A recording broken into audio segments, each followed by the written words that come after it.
Mga kababayan, mag-reaction ako sa nakaraang live ni Krishna. Una sa hindi pa nga nangyari, pinapangunahan na siya.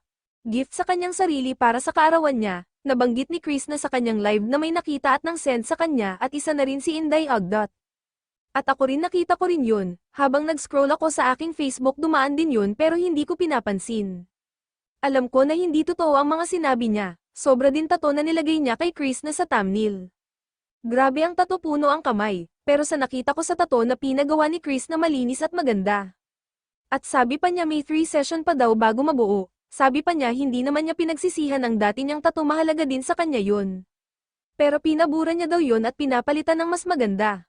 Dahil pinagawa niya yun, sa time na na-depress siya. Sa dami ng problema niya wala siya mapagsabihan, at paraan din niya para mawala ang bigat ng kanyang naramdaman. Si Chris na siya yung anak, na ang gusto lang niya, ang matulungan ng kanyang mga magulang at mga kapatid. Pag hindi na niya kaya nagawa din niya na magpatato.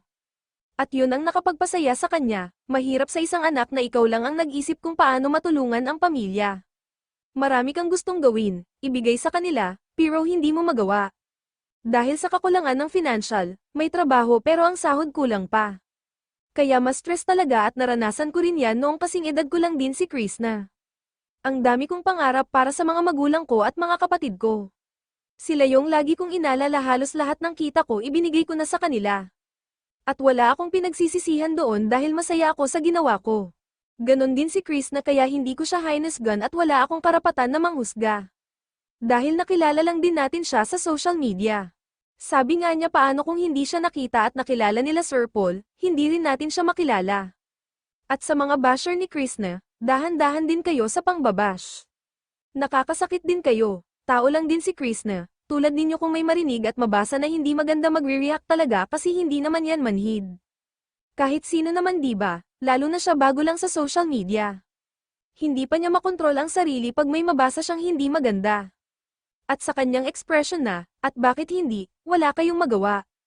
Expression lang niya yan, noon pa yan narinig ko noong andun pa siya sa PB House. At ang sabi pa niya sa live ng pagpapatato niya ay regalo sa kanyang kaarawan. At masaya siya na sinasabi sa kanyang live, para sa akin ang tato ay nauuso na rin yan lalo na ngayon. Sabi nga ay art yan sa katawan, sa bagong tato ni Chris na nagandahan ako at cute tingnan kahit hindi pa natapos, siguro sa tingin ko mas may meaning ang kanyang mga tato ngayon, kaya go lang Chris na. Advance happy birthday sa'yo, wish ko na sana matupad mo ang mga pangarap mo, at more blessings to come in your life, mabuhay ka hanggang gusto mo. Maraming salamat mga kababayan sa inyong suporta. God bless everyone.